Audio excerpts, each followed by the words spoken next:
Now we'll study translational motion. Translational motion is the motion by which a body or object shifts from one point in space to another without any rotation. Translational motion में एक object एक point से दूसरे point तक move करता है। ए point से B point तक मूव करेगा। अब ऑब्जेक्ट ओ ए से लेके बी तक कैसे मूव कर सकता है? या तो वो सीधे चला जाए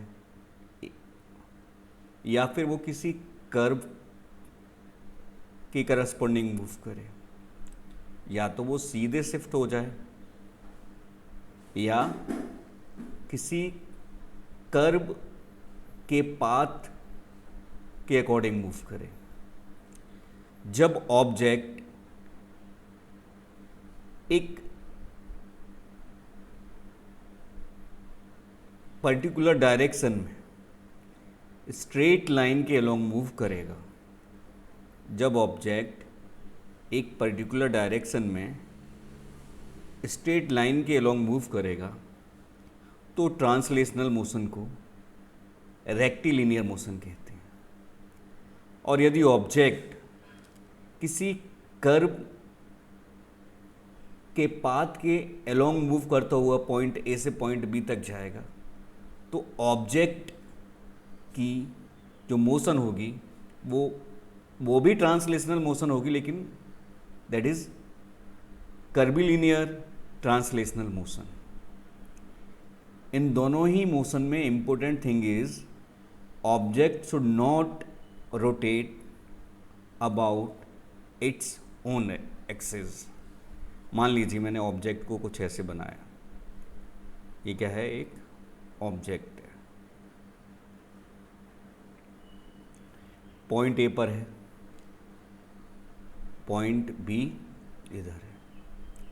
अब इस ऑब्जेक्ट को पॉइंट ए से पॉइंट बी तक जाना है, तो यदि ये स्ट्रेट लाइन के अलोंग मूव करते हुए पॉइंट ए से पॉइंट बी तक जाता है तो उस तरह की जो मोशन होगी, उस तरीके की जो मोशन होगी वही ट्रांसलेशनल रेक्टिलिनियर मोशन है।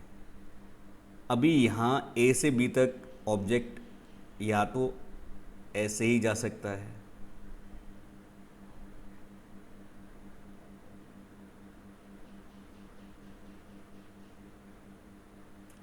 इस तरीके से मूव करते हुए जा सकता है, या पॉइंट ए से पॉइंट बी तक ऑब्जेक्ट कुछ ऐसे जा सकता है।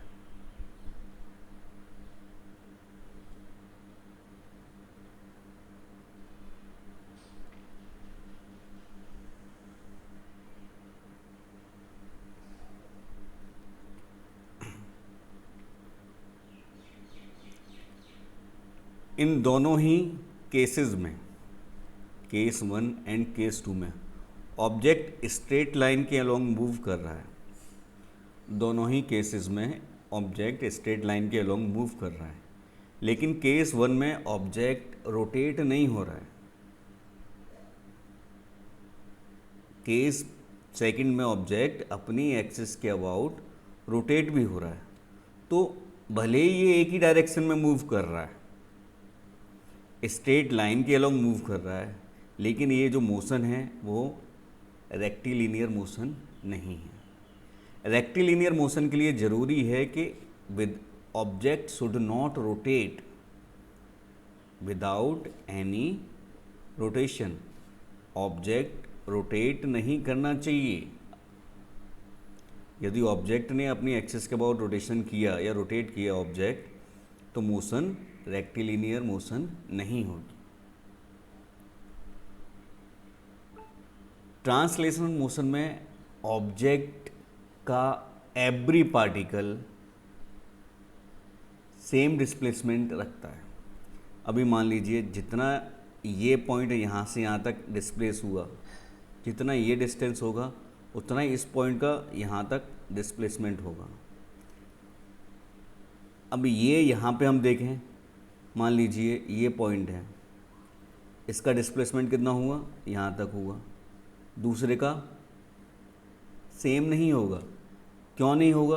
क्योंकि यहाँ पर ऑब्जेक्ट और एक्सिस के अबाउट रोटेट भी कर रहा है। तो इस तरह की मोशन को हम रोटेशनल ट्रांसलेशनल मोशन नहीं कहते। इस तरीके की मोशन को हम ट्रांसलेशनल रेक्टिलिनियर मोशन नहीं कहते।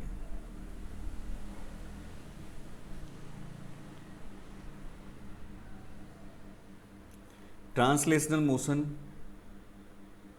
दो तरीके की हो सकती है, rectilinear motion, curvilinear motion. Rectilinear motion में ऑब्जेक्ट का मोशन या किसी भी पार्टिकल का मोशन स्ट्रेट लाइन के अलोंग होता है। रेक्टिलिनियर मोशन को 1D मोशन भी कहते हैं। रेक्टिलिनियर मोशन को 1D मोशन भी कहते हैं। कर्विलिनियर मोशन में ऑब्जेक्ट किसी कर्व पाथ के अलोंग मूव करता है। मान लीजिए ये है ऑब्जेक्ट। अब I have already told you that यदि इसको ए से लेके बी तक जाना है तो ऑब्जेक्ट यदि किसी पाथ के अलोंग मूव करता हुआ जाता है, कर्व ऑब्जेक्ट यदि किसी कर्व्ड पाथ के अलोंग मूव करता हुआ पॉइंट ए से पॉइंट बी तक जाता है तो ऑब्जेक्ट की जो मोशन है वो कर्विलिनियर मोशन है। यहाँ पे ध्यान देने वाली बात क्या है, ऑब्जेक्ट शुड नॉट रोटेट नहीं करना चाहिए। जैसा यहाँ पर है वैसा ही इधर रहना चाहिए, वैसा ही इधर रहना चाहिए। जब ये मूव करता हुआ इधर से आएगा तो ऑब्जेक्ट का रोटेशन नहीं होना चाहिए अबाउट इट्स एक्सिस। ओके।